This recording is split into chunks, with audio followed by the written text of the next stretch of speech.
Seamus, you are not willing to lie to win.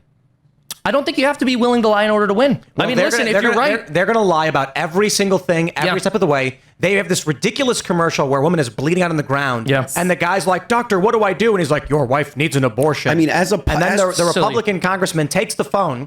And the absurdity of it is no one whose wife falls down bleeding calls their physician. And no sane physician says time for an abortion. It's, if you did, for some reason, call your physician, he'd say, are you nuts? Call 911. But this is the fabrication they put out there. And they keep saying things like, they have all these tweets saying women have died because of abortion, when in fact they died from taking these pills or not getting proper medical treatment. That's right. No, listen, you're absolutely right that the left is going to lie about this. But the nice thing about having the position that we have as Christians on abortion is you don't have to lie because the truth is on your side.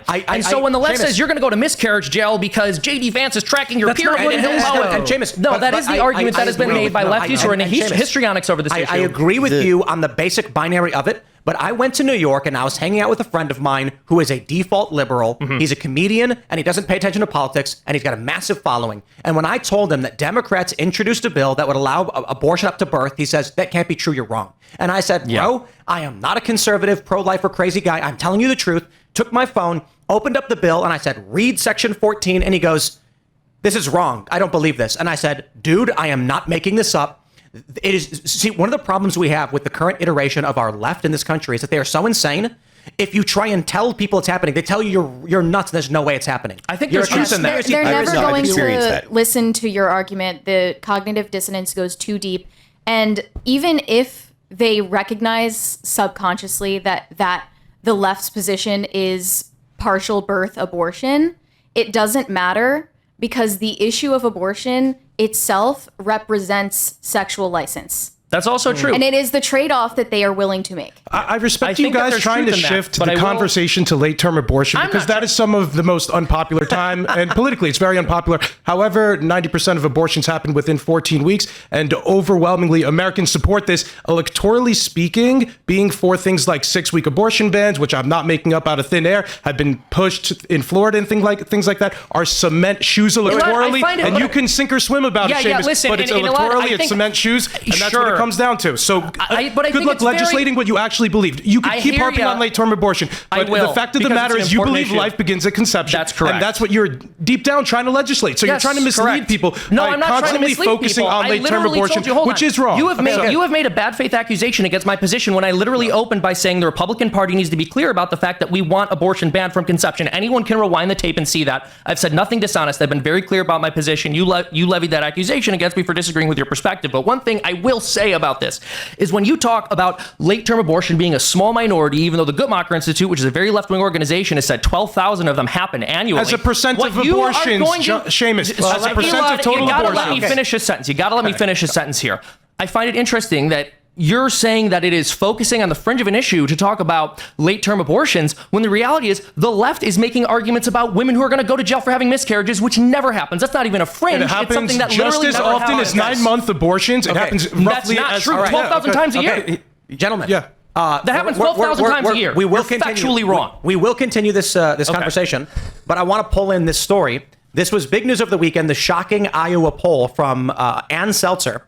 Nate Silver says a shocking Iowa poll means somebody is going to be wrong, either Ann Seltzer and the New York Times or the rest of the polling industry. So you guys may have seen this. Strangely, Ann Seltzer, who Nate Silver says is one of their highest pollsters, like one of their best, shows Kamala Harris winning 3 points in Iowa. Why?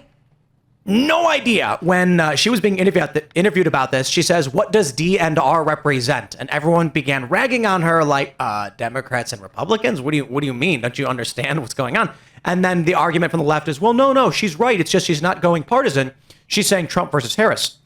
The narrative that is emerging right now on the left, the reason why Ann Seltzer was able to find these results is because she's not following the herd and that she's polling women.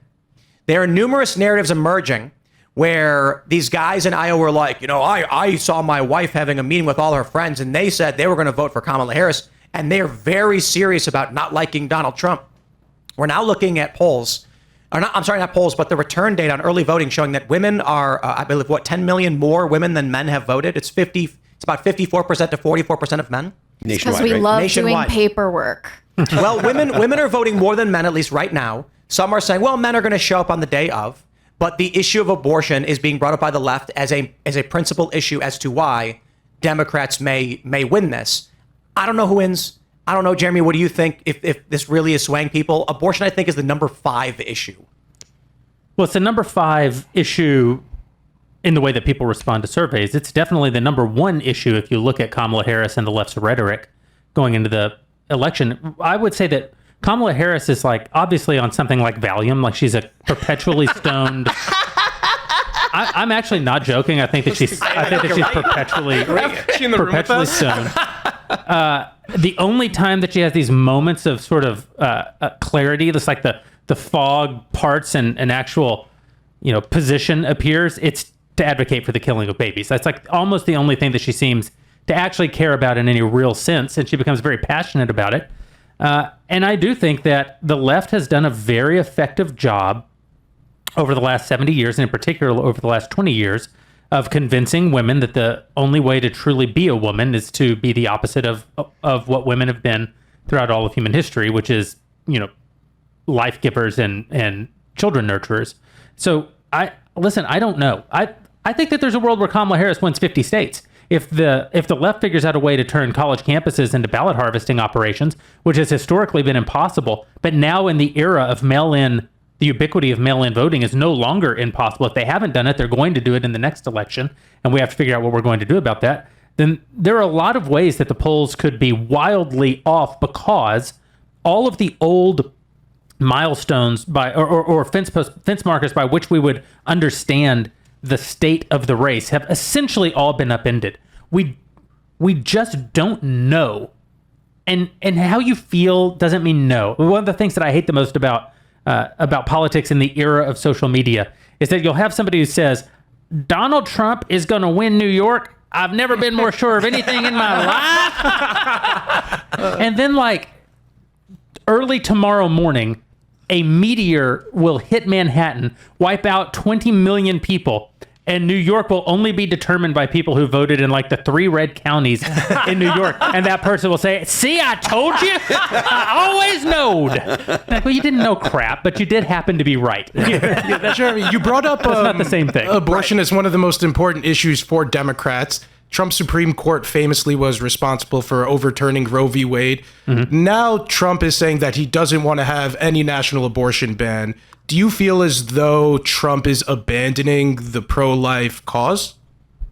Yes. I think that Donald Trump has never been comfortable in the pro-life movement. I don't think that Donald Trump himself has ever actually been a pro-life person. I don't think that he's run in pro-life circles. I think that he has not lived the kind of lifestyle that would reinforce pro-life values. I think that he is a transactional politician. He understood what the electorate needed from him to win as a Republican, and things happen very fast. It happens to be a sort of rebuke of the right that most of our way of dealing with abortion in my lifetime was essentially premised on the idea that we would never be able to win and overturn Roe.